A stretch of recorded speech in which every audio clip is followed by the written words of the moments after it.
ടീച്ചർക്കെതിരായിട്ട് അങ്ങനത്തെ യാതൊരു ഇതും പറയാൻ പാടില്ലാത്തതാ. അത്രയും നല്ലൊരു ടീച്ചറല്ലേ, എന്തൊക്കെ കാര്യങ്ങൾ ചെയ്ത് നാടിനു വേണ്ടി. എന്നിട്ട് അത്രയും അങ്ങനെ ടീച്ചറെ പറ്റി ഒരു അപവാദം പറയാന്ന് പറഞ്ഞാൽ തീരെ ബുദ്ധിയില്ലാത്ത പ്രവൃത്തിയാണ്. ഇത്തരത്തിലുള്ള നുണപ്രചരണങ്ങൾ അവസാനിപ്പിച്ചിട്ട് ഉള്ളതാണെങ്കിൽ നമുക്ക് പറയുന്നതിൽ ഒരു തെറ്റുമില്ല. പക്ഷേ എങ്കിൽ ഇല്ലാത്തത് പറയുക എന്നത് ഒരു മനുഷ്യനെ സംബന്ധിച്ച് ഏറ്റവും നീചമായ ഒരു കാര്യമാണ്. ദയവ് ചെയ്ത് അത്തരത്തിലുള്ള നുണപ്രചരണം ആരുടെ പേരിലായാലും നമ്മൾ നിർത്തേണ്ടത് ഈ ഒരു സമയത്ത്, ഈ ഒരു കാലഘട്ടത്തിൽ അത്യാവശ്യമായിട്ടാണ് വരുന്നത്. സ്ത്രീ എന്ന ഒരു പരിഗണന പോലും കൊടുക്കാതെയാണ് എന്ത് ചെയ്യുന്നത്, ടീച്ചർക്കെതിരെ വളരെ മോശമായ രീതിയിലുള്ള ഒരു സൈബർ ആക്രമണം നടക്കുന്നത്.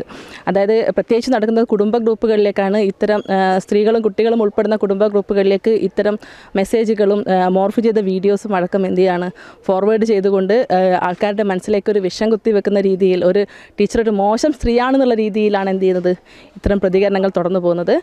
പക്ഷേ അതിനെതിരെ എന്തായാലും തീർച്ചയായും നമ്മുടെ വടകരയിലുള്ള ലോക്സഭാ മണ്ഡലത്തിലെ ജനങ്ങൾ എന്തായാലും ഇതിനെതിരെ പ്രതികരിക്കുന്നത് തന്നെയാണ് നമുക്ക് മനസ്സിലാക്കാൻ പറ്റുന്നത്. ഒരു പെണ്ണെന്ന പരിഗണന കൊടുക്കാതെ ടീച്ചറെ ഇങ്ങനെ വലിച്ചു കീറിയ ഈ ഒരു അവസ്ഥയിൽ ഞാൻ ഉൾപ്പെടെയുള്ള എല്ലാ പെൺജനങ്ങളും ടീച്ചർക്ക് ഒപ്പമുണ്ട് എന്ന് നമുക്ക് മനസ്സിലാകും നമ്മുടെ ഈ വരുന്ന ഇലക്ഷൻ്റെ റിസൾട്ട് അറിയുന്ന ദിവസം.